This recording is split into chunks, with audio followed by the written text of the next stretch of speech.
오늘 여러분들하고 6G에 대해서 간단히 설명을 드리도록 하겠습니다. 먼저 6G 이동통신에 대해서 설명드리고 두 가지 저희들이 생각하고 있는 도전에 대해서 설명드리도록 하겠습니다. 6G는 올해에 ITU라고 하는 그 국제 표준을 만드는 그 단체에서 IMT 2030이라고 지금 23년이잖아요. 2030년도를 목표로 해서 그 공관을 개발을 했습니다. 그래서 좀 설명을 드리면 지금 6G라고 하니까 과학하는 사람도 이런 것들 많이 생각을 해요. 6개의 그 핵심 아이디어가 있습니다. 첫 번째, 여태까지 우리가 경험했던 것보다 훨씬 더 몰입해서 데이터 전송 속도를 높여가지고 마치 내가 어디에 있든지 그 자리에 있는 것처럼 느낄 수 해주는 그 몰입에 관한 거. 그 다음에 두 번째는 뭐 수술을 한다든지 뭐 이럴 때 거리가 많이 떨어져 있으면은 그것도 빨리빨리 그 다음에 안정적으로 수술을 할 수 있도록 해줘야 되잖아요. 그래서 즉시성하고 안전성에 관련된 내용이 있고, 그리고 이제는 여러분들 휴대폰만 가지고 다니는 게 아니라 뭐 블루투스 장치도 가지고 다니고 집에 또 여러 가지 많은 전자기기들이 다 통신에 연결이 되어 있잖아요. 그거 관련돼서 대량의 장치들을 연결하는 그런 기술들을 개발을 하고 있습니다. 그리고 이번부터 이제 3가지가 새로 추가됐는데, 요즘 다 아시는 것처럼 인공지능 시대잖아요. 그래서 통신에도 인공지능을 접목하는 그런 부분에 대한 연구가 진행될 예정입니다. 그리고 주파수 대역이라고 하는 것들 여러분들 들어보셨는지 모르겠는데, 뭐 무선랜 같은 경우는 2.4기가, 뭐 5.8기가 이렇게 되지만 그 이상도 쓰고 있거든요. 뭐 28기가라든가 60기가라든가 아니면 그 이상도 쓰는데, 주파수가 대역이 올라가면 올라갈수록 센싱이라고 해서 감지할 수 있는 해상도가 점점 늘어나요. 그래서 여러분들이 움직이는 움직임도 무선 전파로 감지를 할 수 있어요. 그래서 이 사람이 서 있다든지 쓰러졌다든지, 심지어는 여러분들 지금 심장이 이렇게 두근두근 하면서 뛰잖아요. 이것까지도 무선 전파로 감지할 수 있습니다. 그래서 이쪽 분야의 센싱이라고 하는 감지 부분에 대해서도 연구를 진행할 예정입니다. 그리고 마지막으로 이제 아까 말씀드렸는데 5G, 6G 되어 있는데 6G뿐만 아니라 이제 공간에서도, 그래서 뭐 비행기를 탄다든지 아니면 하늘에 떠 있는 드론이라든지 이런 것도 다 통신을 할 수 있도록 해주는 게 6G의 그 목표라고 보면 됩니다. 그래서 이런 것들을 달성하기 위해서 그냥 무작정 연구할 수 없잖아요. 그러니까 요구사항이라는 걸 정의를 했어요. 그래서 속도는 얼마가 돼야 되고, 그 다음에 뭐 레이턴시라고 하는 아까 말한 즉시성은 얼마나 돼야 되는지, 그런 부분들을 정의를 했는데, 여기 위에 있는 것들은 새롭게 정의된 부분이고, 밑에 그 연두색으로 되어 있는 거는 지금 현재 상용화되고 있는 5G의 개선이라고 생각하시면 됩니다. 근데 사실 오늘 말씀드리고 싶은 부분은 이제 여기부터 시작이에요. 여태까지 이제 통신이라고 하는 거는 굉장히 빠른 속도에 치중이 되어 있었어요. 그래서 얼마나 빨리 보내는 게 그 서비스의 성공 목표였습니다. 그런데 그거를 가능하게 했던 거는 여러분도 혹시 아시는지 모르겠는데, 애플의 스티브 잡스라고 하는 분이 아이폰을 가지고 나오면서 여러분들 지금 쓰는 폰들이 다 그 이후로 바뀐 거예요. 그전에는 사실 데이터에 대해서 크게 필요로 하지 않았어요. 음성만 되고 그 다음에 간단하게 문자만 보내면 됐는데, 스티브 잡스라는 사람이 폰을 하나 딱 들고 나오면서 여기에서 인터넷도 할 수 있고, 여기에서 동영상도 볼 수 있고, 여기에서 음악도 들을 수 있고, 이러다 보니까 갑자기 데이터가 엄청나게 많이 인터넷상에서 뿐만 아니라 무선 통신에서도 사용이 되기 시작했습니다. 그런데 사실 이제 좀 새로운 패러다임이 우리 눈앞에 다가오고 있어요.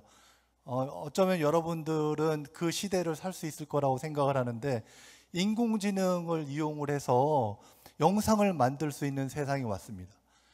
여기 보시는 것처럼 그 왼쪽에 있는 사진 보면 밑에 영어로 써 있긴 한데 뭐라고 돼 있어요?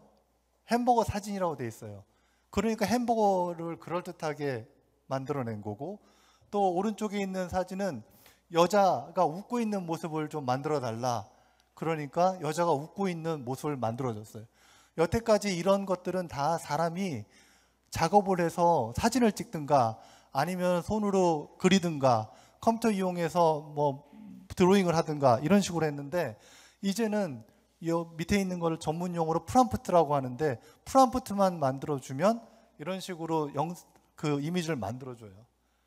뭐 예를 들어서 똑같은 사진인데 웃고 있는 사진을 뭐 그려달라고 하든지, 울고 있는 사진을 그리고 달라든지, 눈을 감고 있는 사진을 그려달라. 그러면 인공지능이 이런 사진들을 그려주고 우리한테 결과물을 내줘요.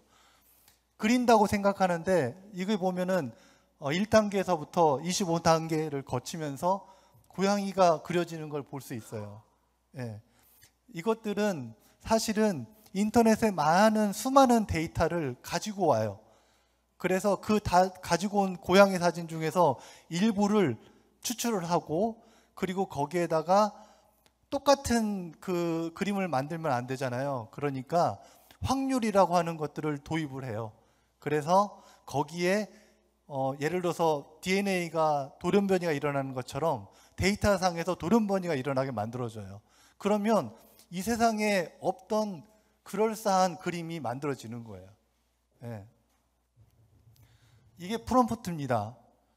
여기 위에 보면 파란색 부분은 이런 식으로 만들어 달라고 하는 거고, 밑에 네거티브 프롬프트는 이런 거는 좀 빼줘, 이런 거예요. 이런 식으로 기술을 다 해주면 이미지가 만들어져요. 이 이미지는 사람이 그린 게 아니에요. 컴퓨터가 그린 거예요. 예. 이거는 2015년부터 2020년 동안 과기정통부에서 데이터를 통계를 낸 겁니다.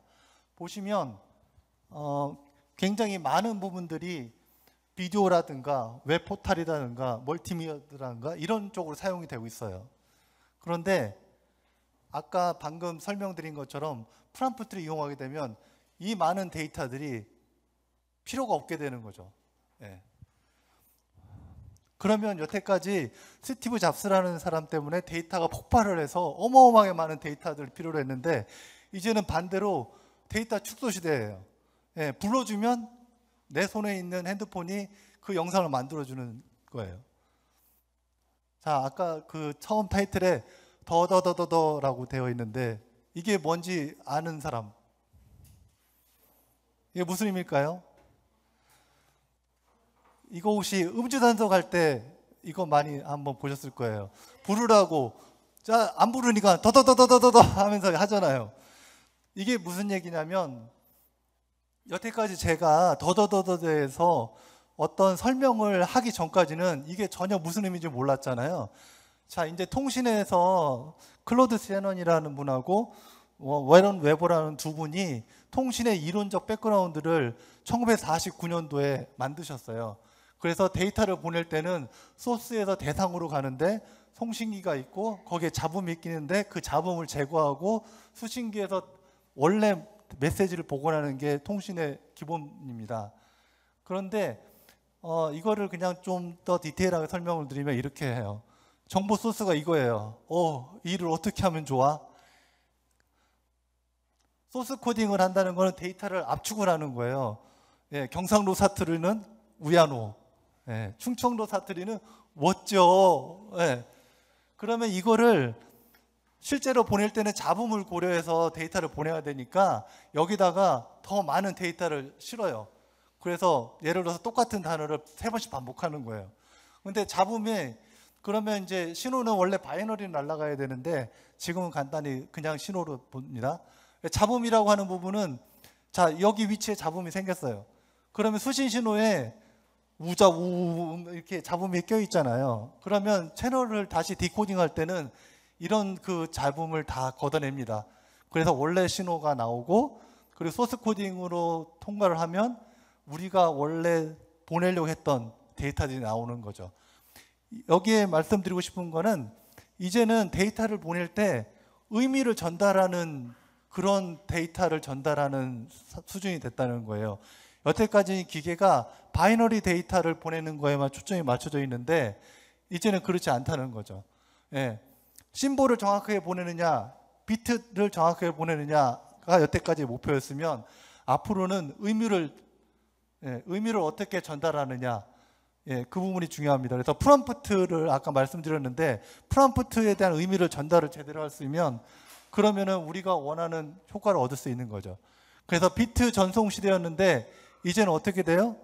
의미를 전달하는 시대가 됐어요.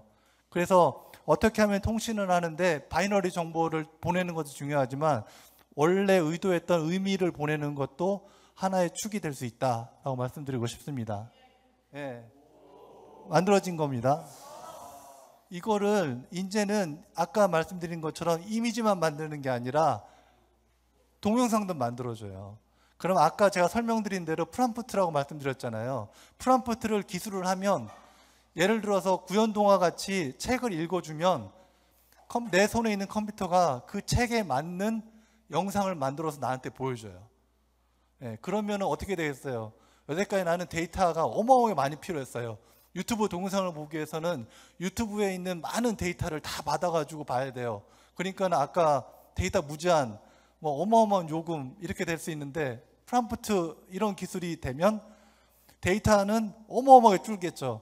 그 대신 내 손에 있는 컴퓨터는 빵빵해야 됩니다. 통신은 어쩌면 이렇게 나갈 수 있어요. 그런데 아직은 한계가 있습니다. 여러분 핸드폰에서 이런 영상을 만들지 못해요, 아직은. 지금 저 영상을 만들려면 여러분 알고 있는 그래픽 4090 GPU 달려있는 그 컴퓨터에서 몇 시간을 돌려야지만 저게 나와요. 그렇지만 10년, 20년 되면 충분히 가능한 거라고 생각을 합니다. 오늘 발표는 여기까지입니다. 감사합니다.